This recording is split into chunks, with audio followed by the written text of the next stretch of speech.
ನಮಸ್ತೆ ವೀಕ್ಷಕರೇ. ಸುಖ ದುಃಖಗಳು ಮನುಷ್ಯನಿಗಲ್ಲದೆ ಇನ್ಯಾರಿಗೆ ತಾನೇ ಬರಲು ಸಾಧ್ಯ? ಸುಖವೇ ಬರಲಿ ದುಃಖವೇ ಬರಲಿ ಎಲ್ಲವನ್ನೂ ಸಮಾನವಾಗಿ ತೂಗಿಸಿಕೊಂಡು ಹೋಗುವ ಮನಸ್ಥಿತಿ ಇದ್ದರೆ ಜೀವನ ಸಾರ್ಥಕವಾಗುವುದು. 108ರ ಬದಲು ಒಂದು ಯೋಗ್ಯ ವಿಷಯದ ಕನಸು ಕಾಣುತ್ತಾ ಸಂಪೂರ್ಣ ತೊಡಗಿಸಿಕೊಂಡರೆ ಯಶಸ್ಸು ಮತ್ತು ಸಂತೋಷ ತಾವಾಗಿಯೇ ಬಂದು ಸೇರಿಕೊಳ್ಳುತ್ತವೆ. ಭರವಸೆಯ ಕಿರಣವು ಹಿತಾಶೆಯ ಮೋಡಗಳಿಗಿಂತ ದೊಡ್ಡದಾಗಿರುತ್ತದೆ. ನಾವು ಯಾರನ್ನು ಭೇಟಿ ಮಾಡುತ್ತೇವೆ ಎಂಬುದನ್ನು ಕಾಲ ನಿರ್ಧರಿಸುತ್ತದೆ. ಯಾರನ್ನು ಒಪ್ಪಿಕೊಳ್ಳಬೇಕು ಎಂದು ಹೃದಯ ನಿರ್ಧರಿಸುತ್ತದೆ.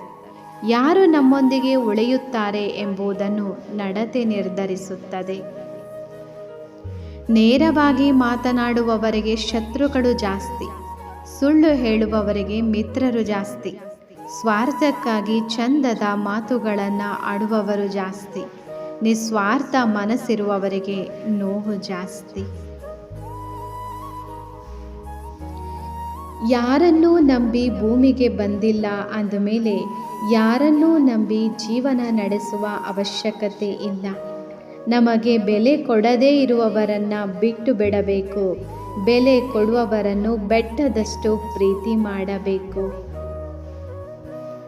ಕೇವಲ ದೇವರನ್ನು ಪೂಜಿಸುವುದರಿಂದ ಪುಣ್ಯ ಬರುವುದಿಲ್ಲ.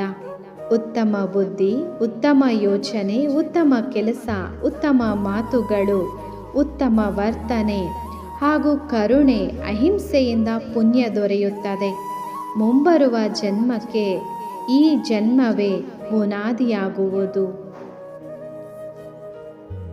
ಒಳ್ಳೆ ವ್ಯಕ್ತಿಯ ಜೊತೆಗಿನ ಸಂಬಂಧ ಅಥವಾ ಸ್ನೇಹ ಕಬ್ಬು ಇದ್ದಂತೆ.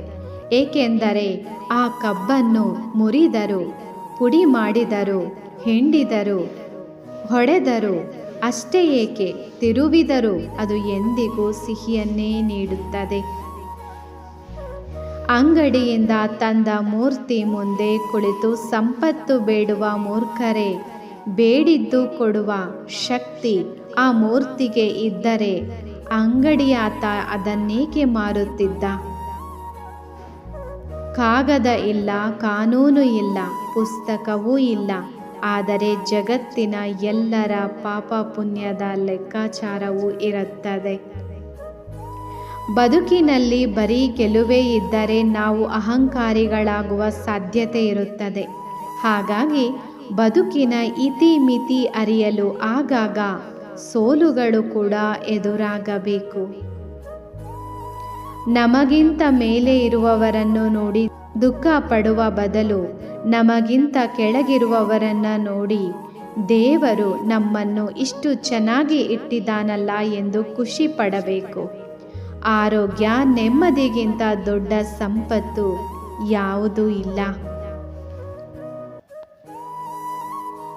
ಓಕೆ ಸ್ನೇಹಿತರೆ, ಈ ವಿಡಿಯೋ ನೋಡಿದ್ದಕ್ಕೆ ತಮಗೆ ಧನ್ಯವಾದಗಳು.